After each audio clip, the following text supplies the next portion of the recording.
Isi buku harian selebgram Lula Lavah semasa hidupnya sebelum meninggal dunia dibongkar sahabat.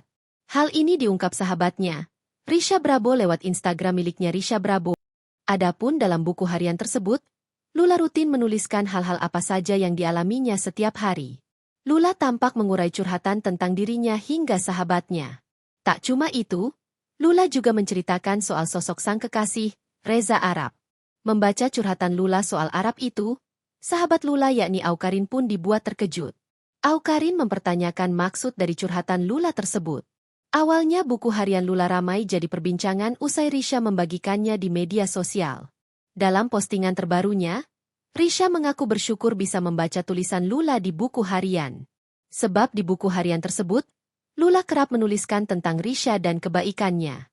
Di postingan Risha tersebut, ia membagikan 3 foto dari buku harian Lula. Tampak Lula menceritakan tentang kesehariannya bersama sahabat-sahabatnya. Mereka adalah Risha, Sarah, dan Ki Anu. Lula mengaku bersyukur bisa dibersamai sahabat-sahabatnya setiap hari. Tak cuma itu, Lula juga sempat curhat soal sang pacar, Reza Arab. Di tanggal 23 Desember 2025 itu, Lula mengaku bersyukur karena Arab akhirnya mau berbicara lagi dengannya.